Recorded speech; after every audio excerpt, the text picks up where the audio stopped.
Dylan Raiola is back for another season at Nebraska, and I think that he's going to have a really solid year this time, as well as the rest of the football program. Lots of talent returning for this team. Schedule's really not too terrible, especially to start out facing Cincinnati at Arrowhead Field, funny enough. And this should be a pretty good game. Cincinnati has Brendan Sorsby returning to be their starting quarterback, but just overall, Nebraska is the more talented team. They should win this game here and start the season 1-0. In the next two games, they should cruise through. Akron should be an easy win. Probably the tougher of their two opponents here. A little bit of hype surrounding them, but after they were declared bowl ineligible going into next season due to academic reasons, I really don't see any reason for Akron to give Nebraska much of a run here. And Houston Christian will also pose zero threat. And then it's a very intriguing matchup against Michigan. Sharon Moore has already suspended himself from this game, and this is going to be a pretty big game for both of these teams. This is both teams' first games in Big Ten play, and really, this is going to shape both these teams' seasons because right now, Nebraska is going to be undefeated to this point.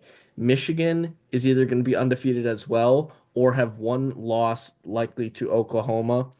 And an early second loss for Michigan will put them behind schedule if they want to make the college football playoffs. And Nebraska, if they lose this game, it's not great because there are a couple other tough games on the schedule if they want to maybe make a Big Ten championship appearance. But I do think with the current situation that Michigan is in, with Sharon Moore also suspending himself, I think Nebraska actually might have a chance in this game, especially with the home field advantage and a sold out crowded Memorial Stadium.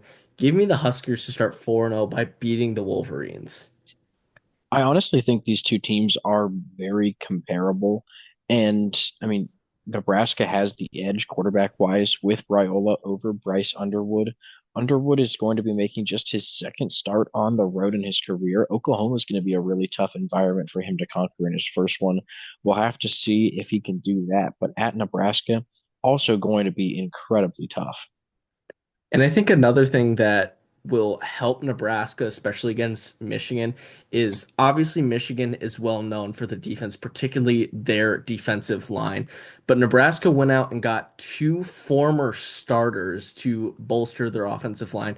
And those two guys are Elijah Pritchett, who's going to be their starting left tackle from Alabama, and then Rocco Spindler from Notre Dame, who is just in the college football championship game.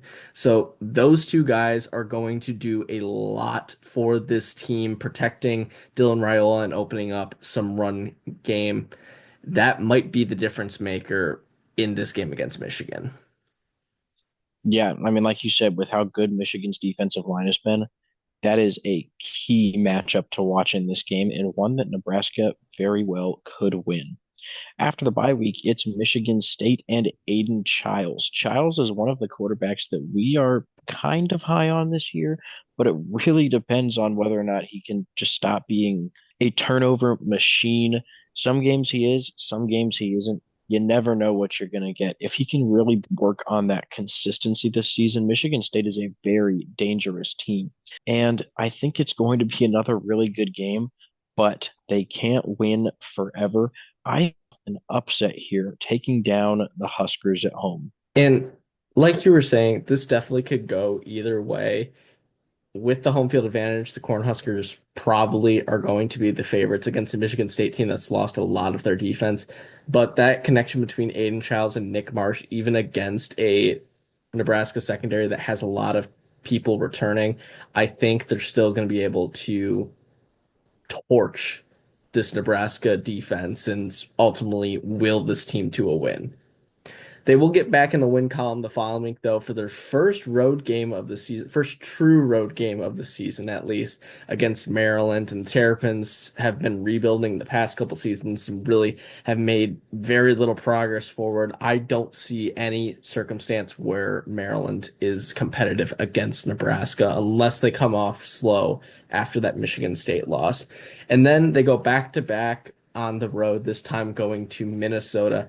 Minnesota is a team that we think can make some moves in the Big Ten. They have consistently stuck in the top half of the Big Ten conference standings, and I think they're going to be right there again.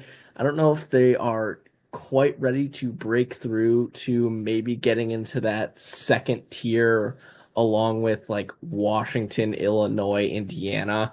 But I do think with the team they have returning this year, led by Darius Taylor as their lead back, they're going to be a team to watch out for, and I think they will get a win here against a Nebraska team that maybe is not going to be able to handle the run game with the losses they have on their defensive line.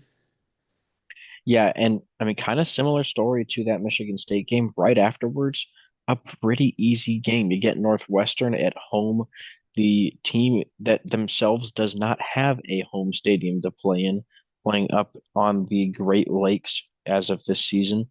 Still building their stadium. It's going to be a little while before they're actually able to play in it. And the football team, kind of like the stadium, just really isn't there. There's not much to talk about for Northwestern. I think this is a pretty easy Nebraska. And then to start November, USC at home. Miller Moss has transferred out, and Jordan Mayava is taking over the reins as the starting quarterback. A lot of hype surrounding him, as well as USC in this season. But Lincoln Riley just hasn't been able to put it all together for the Trojans. So I don't know if this will be the year or not, but we are going to take Nebraska to pull off this win. I think USC could be improved, but I still think Nebraska is just slightly better. And that's a bit of a road trip for USC as well. That could play a little bit of a factor.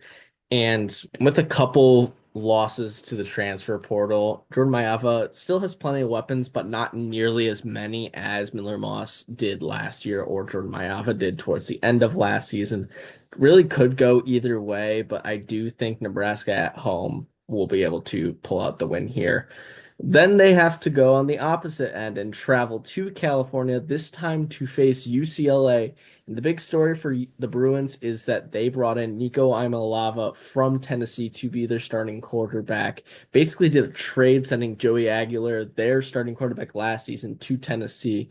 And really, that's the whole team. There's not a lot of other really talented players or really eye-catching players that are getting me hyped about this UCLA team. That being said, though, UCLA did upset Nebraska last season at Memorial Stadium. It's just something about Nebraska. They get the hype, they start doing well, and then they start losing games they shouldn't. And this is where I think they will do it this season against a UCLA team on the road that really isn't going to be on the same level as them, but will maybe just be able to squeak out a win. Maybe Nebraska plays sloppy here after a big USC win. Yeah, and I think another factor that could play into it, even though there's a bye week between them, maybe you start prepping a little bit too early for that road trip to Happy Valley. And that is going to be a ridiculously tough game. Penn State bringing back some of the best players in the country. They have Drew Aller returning at quarterback, Nick Singleton and Katrin Allen at running back. The offense is going to be very good. The defense, they bring in Jim Knowles, who led the number one defense in the country at Ohio State last season. Happy Valley, one of the toughest places to play. Nebraska, probably their worst performance of the year in this one. That's not to say they won't make it close. We saw last season they almost were able to pull off a win against Ohio State in Columbus. I think there's a chance they do the same to Penn State, but I don't see them pulling off the win. They'll drop to 7-4 here. And then they get their rivalry game against Iowa on that Friday after Thanksgiving. And since 2015, Nebraska has only won this game one time, and that was back in 2022, which was at Iowa.